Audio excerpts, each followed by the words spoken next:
அதுக்கு மற்ற போர்ட்போலியோல போட்டா வந்து நல்ல ஜட்ஜா இல்லையா? இங்க வந்து கத்துக்கிட்டு அந்த போர்ட்போலியோ சிறப்பாக செயல்பட்டு நல்ல ஜட்ஜ்மெண்ட்லாம் கொடுத்துருக்காரு. அதனால நான் இங்கிலீஷ் பேச தெரியல, அவர் வந்து இந்த ஒரு ஃபீல்டு தான் இருக்க, மற்ற ஃபீல்டுலாம் தெரியலாம் சொல்லாதீங்க. இதுக்கு முன்னாடி இருந்தவங்கலாம் எப்படி ஹைகோர்ட் ஜட்ஜ் ஆகி அந்தந்த துறையை கத்துக்கிட்டு சிறப்பாக நீதிபதி பாலனை செஞ்சாங்களோ அதே போல மற்றவங்களும் செய்வாங்க. அதனால நீங்க யாருமே வந்து தவறா எடை போட்டு ஒரு சமூகத்தை சார்ந்தவர்கள் தான் எல்லாம் தெரிந்தவர்கள், அவர்களுக்கு தான் எல்லாம் தெரியும், அவர்கள் வந்தாங்க எல்லாரும் அவங்கள தான் வர முடியும், ஒரு பிரதிநிதித்துவம் இல்லாம போயிடும். அதனால அந்த மாதிரி ஒரு தவறை செய்யாதீங்க.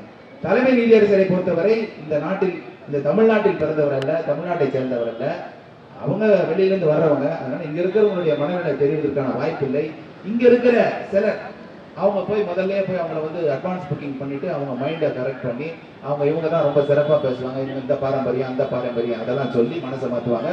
மாண்புமிகு தலைமை நீதியரசர்களை நீங்க தயவுசெய்து ஏமாந்துருங்க.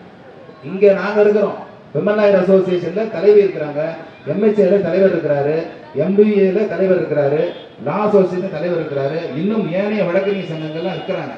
அவங்கெல்லாம் கூப்பிட்டு கேட்கறதுல ஒன்றும் தப்பாயிடாது. இவங்கெல்லாம் என்ன அவங்க அண்ணனை போடுங்க, அவங்க அம்மாவை போடுங்க, மாமா மச்சான போடுங்க சொல்ல போறாங்க, ஒரு நல்ல வழக்கறிஞரை காட்ட போறாங்க. இந்த சமூகத்திலிருந்து எந்த பிரதிநிதித்துவம் வந்ததில்லை, மீனவர் சமூகத்துல எந்த பிரதிநிதித்துவம் வரலன்னு சொல்லி நம்ம பேசணும். ஒரு காலத்துல அதுக்கு ஒரு பிரதிநிதித்துவம் கொடுத்தாங்க. அதை போல பிரதிநிதித்துவமே இல்லாத ஒரு சமூகத்தை அதுல சிறப்பான இருக்கிற வழக்கறிஞர் அடையாளப்படுத்துவோம். அடையாளப்படுத்த வேண்டியது வழக்கறிஞர் சங்கத்தினுடைய பொறுப்பு. அதைத்தான் செய்ய போகிறோம்.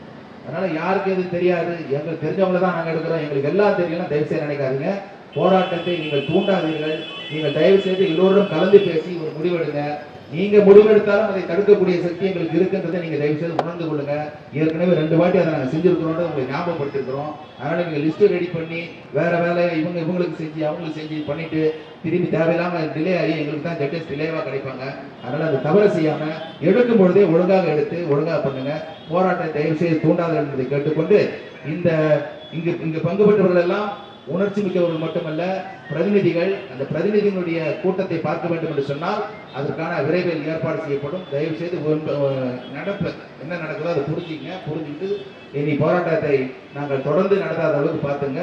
இந்த போராட்டம் என்பது இது வந்து எங்களுக்கான போராட்டம், அதாவது வழக்கறிஞர்களுக்கான போராட்டம். இந்த நீதிபதிகளாக யார் வர வேண்டும் என்பதை முடிவு செய்வது யார் என்று சொன்னால் நீங்கள் அல்ல, நாங்கள். ஏன்னா நாங்க தான் போய் ஆர்கியூ பண்ண போறோம், நாங்க தான் ஆர்டர் வாங்க போறோம், நாங்க தான் லாப பத்தி பேச போறோம். யார் இருந்தா எங்களுக்கு நல்லா இருக்கும் எங்களுக்கு தெரியும். தயவுசெய்து புரிஞ்சுக்கிட்டு எங்களுக்கு ஒத்துழைப்பு கொடுங்க கேட்டுக்கொண்டு விடைபெறுகிறேன். நன்றி, வணக்கம். ஜனநாயக வழக்கறிஞர் சங்கத்துடைய தலைவர் தொடர் பாரதி அவர்கள்.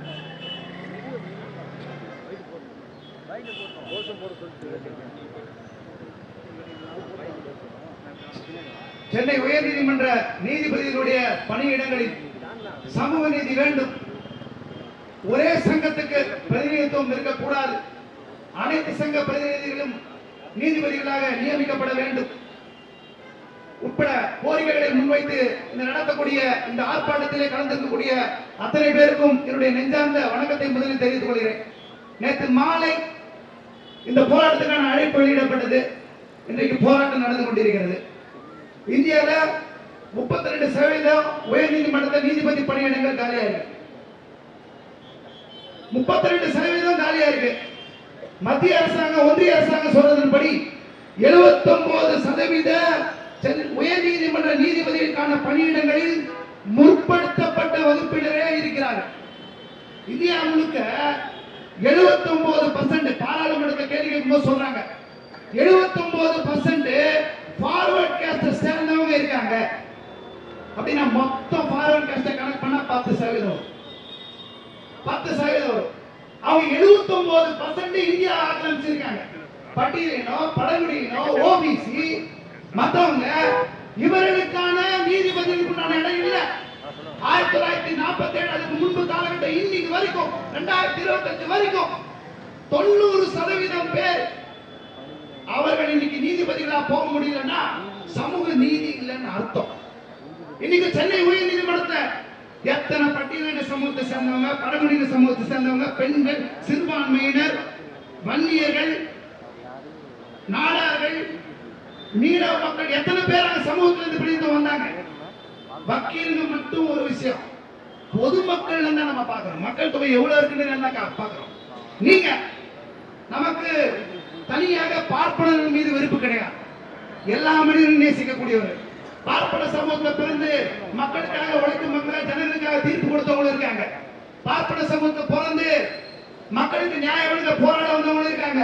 ஆனா சனாதானம் உங்க சிந்தனை மனு தர்மம் மேல பிறந்தவன் பார்ப்பனன்னு சொல்லி அவர்களே நீதிபதிகளாக நியமிப்பதற்கும் புத்தகத்தை கையாளுவதற்கும் சட்ட புத்தகத்தை எடுப்பதற்கும் தீர்ப்பு வழங்குவதற்கும் தகுதியானவர் என்று சொன்னால் அது சமூக நீதி மண்ணில் எடுபடாது, எடுபடக்கூடாது.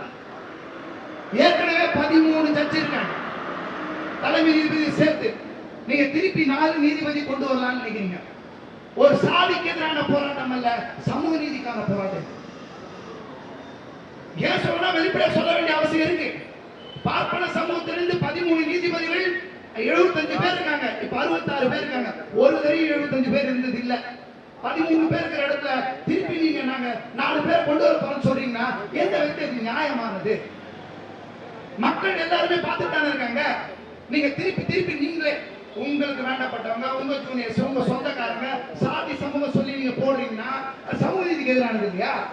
வழக்கத்து சமூகத்துக்கு எதிரானது இல்லையா? எம்எச்ஆர் தகுதி படிச்சவங்க யாரும் இல்லையா? WLA யாரும் இல்லையா? லா அசோசியேஷன் யாரும் இல்லையா? மதுரையில் இருக்கக்கூடிய சங்கங்கள் யாரும் இல்லையா? தமிழ்நாடு இருக்கக்கூடிய பல்வேறு சங்கங்கள் திறமையான அறிவுத்திறன் படைத்த வழக்கறிஞர்கள் இல்லையா? இல்லை, நீங்களே நினைச்சுக்கிறீங்க. நீங்க எப்படி ஜட்ஜை கொண்டு வரீங்க? நீ இந்தியா முழுக்க வெளியிலே தெரிய மாட்டேங்குது. கோர்ட்டுக்கே வராத ஒரு ஜட்ஜாயிரு. இவரு வேண்டப்பட்டவர் சொந்தம் மாமா மச்சான் அண்ணன் தம்பி ஜூனியர் கஷ்டப்பட்டு கோர்ட்ல பிராக்டிஸ் பண்ண பண்ணிட்டே இருக்கான். மக்களுக்காக இருக்கான். எப்படி சாப்பிட்டு வராங்கன்னு யாருக்குமே தெரிய மாட்டேங்குது. உன் பேர் கொடுப்பா, நான் ரெக்கமெண்ட் பண்ணிட்டு போறேன். நீ கொஞ்சம் கொடுப்பா, ரெக்கமெண்ட் பண்ண போறேன். எனக்கு 2 பேர் கொடுங்கப்பா, உனக்கு ஒரு பேர் கொடுங்கப்பா, உனக்கு ஒரு பேர் பிச்சை எடுத்துக்கிறாங்க. 62 வயசு வரைக்கும் இங்க பதவியில் இருக்கலாம், 65 வயசு வரைக்கும் சுப்ரீம் கோர்ட்ல இருக்கலாம்.